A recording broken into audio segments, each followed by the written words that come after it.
Hey everyone, welcome back. Today's build is a little bit different. I was challenged to find a genuine use for Spellbind, Titanium's Subsume. Normally, this is only seen as a source of prime sure-footed if you don't own it, and seldom used, but I think we found something useful. Today's setup reaches 150 to 160 kpm, and no, this is not a melee influence build. None of it is found here. Note that this build is highly experimental, so there might have been an oversight on better options for what this build is trying to achieve. Why did I pick this build for Saryn? Spellbind has an augment called Spellbound Harvest. It grants energy when you hit at least 4 enemies, scaling with strength. There are two main kinds of Saryn builds in Steel Path: pure weapon platforms that build only duration and strength, and hybrid spore setups that use duration, range, and strength. Both setups commonly have energy problems and resort to solutions like Energize, Equilibrium, Pet Synth Mods, or Nourish, if you intend to go all in at 45 efficiency.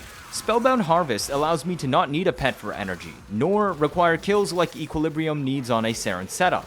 Nourish is a massive energy bonus that does not require a mod slot but has 2 caveats. It can only stun enemies once every 2 seconds and is also dependent on health or energy orbs or dropping energy pads. Nourish is probably the strongest alternative option to our goal today. But this doesn't mean Nourish is bad, rather Spellbound Harvest offers a more specialized alternative to those that do not have prime sure-footed, do not want to worry about dots, want to be able to spawn energy even without kills, and without pads, and have a spammable crowd control at will. And more importantly, it also does not interfere with slash waiting on melees. When fighting with Saryn, it is common to push into enemies aggressively, which results in being surrounded often.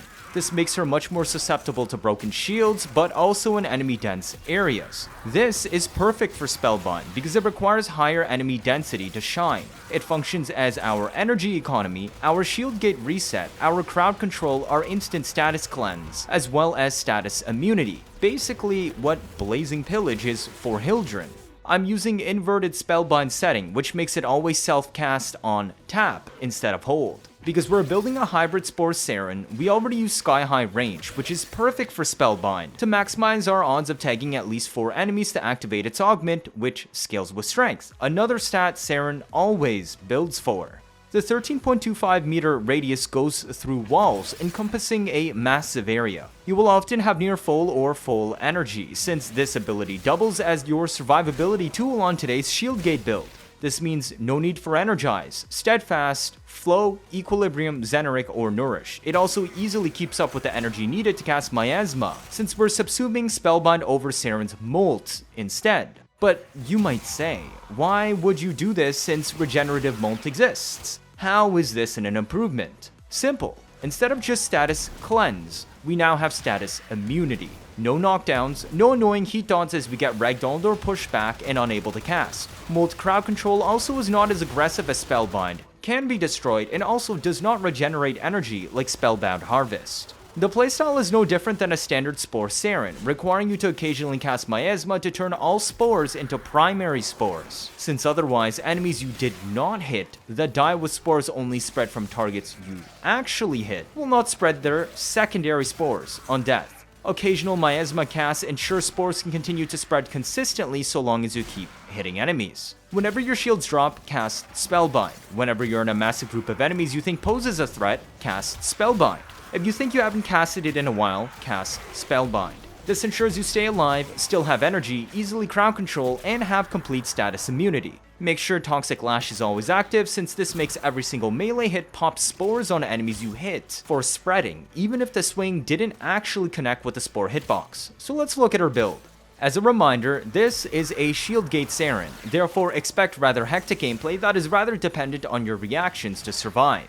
Granted, since you're casting Spellbind quite often regardless, it fits very naturally into the gameplay loop. You don't need to remember to cast Molt to shield gate since you're already casting it every couple of seconds. There is a strength shard here, and it is from an older build but not needed. I would strongly recommend bringing 2 casting speed shards, because the build feels very clunky to cast otherwise. Miasma has base 1.5 seconds cast time and Spellbind is base 1 second.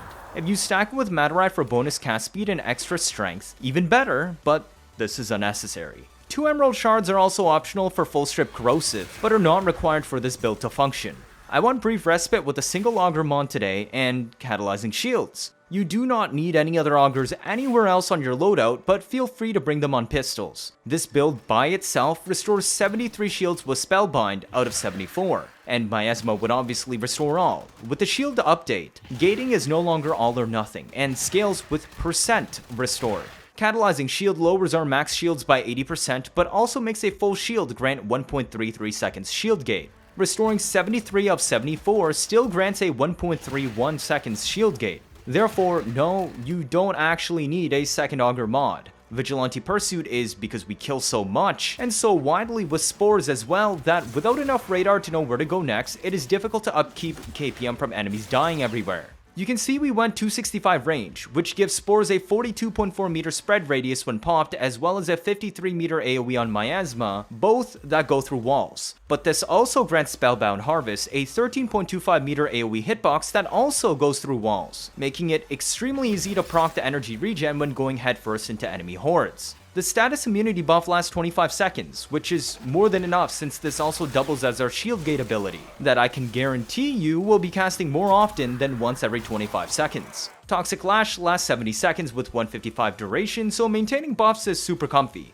Even a non-prime continuity works here for budget. I still chose to bring Rolling Guard as a failsafe for if Violence removes your Spellbind immunity and capability to shield gate, as well as if you somehow get so lazy you forget to upkeep Spellbind. Now, this is a flex slot, and droppable for Streamline if you want. You can even technically run Fleeting Expertise here, which will still keep 15 seconds duration on Spellbind and 43 seconds on Toxin Lash. Molt Augmented gives us much needed strength to scale up spore damage, Toxic Lash bonus damage, and most importantly, the amount of energy Spellbound Harvest gives per cast, creeping up to 100 versus the 39 needed to cast it at 45 efficiency. Arcane Strike obviously makes your melee hit faster.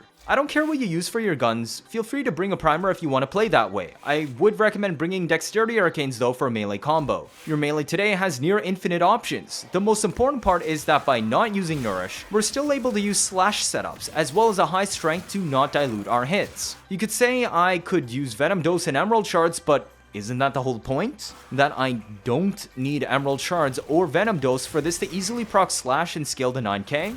Just remember, this is not a Saryn build meant to be superior to others, but just another option that we cooked when I was challenged to make Spellbind viable. My melee of choice today was Nami solo Incarnon just for comfort on force slash procs with a 2x heavy build.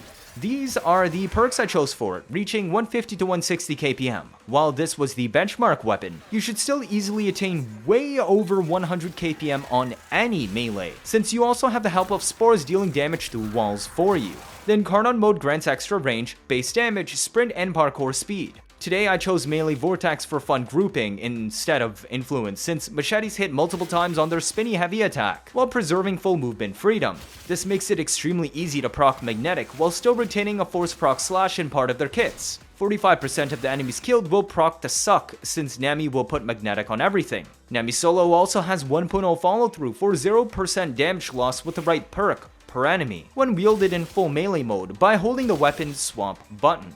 Combined with Prime Reach and the Incarnon mode granting plus 3 meter range, we hit out to 8.5 meters in a perfect disc around us with every heavy. Killing blows just flex with Prime Pressure Point, depending on if you want to cut windup down even lower than just Amalgam Organ Shatter and give up a little bit of base damage. Corrupt Charge is only needed at rank 2 to pass 20 combo for 2x damage scaling. We reach 156.6 CC with Sack Steel on heavies, fully benefiting from crit damage scaling, and 85.8% status is more than enough for a multi-hits to proc magnetic.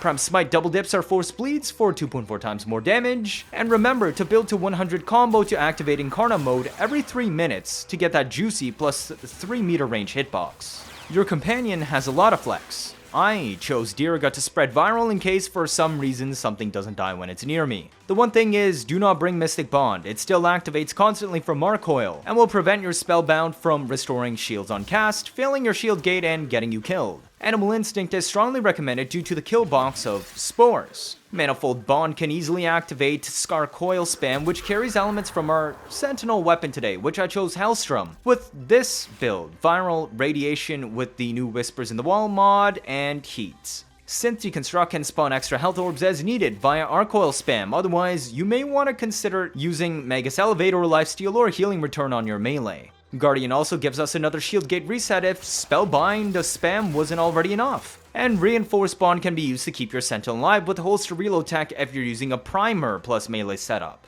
Accelerated Deflection is just extra flex for 2.2 seconds until shields regen, with calculated redirection granting it 1.64 seconds shield gate. But note that this is an either or. You do not need accelerated deflection or redirection if you're using holster tech with Reinforced Bond. Cheers! If this is your first time watching, feel free to leave a like or, better yet, subscribe. Let me know your thoughts down in the comments. 79.5% of you are not subscribed. I'm trying my best to get you new information out always as soon as possible, like I've been doing with the Whispers in the Wall update. Stick around if you want to see interesting memes and builds on a nearly daily basis. You don't want to miss out on any of that, do you? That'll be it for this video. Thank you all for watching and see you all next time.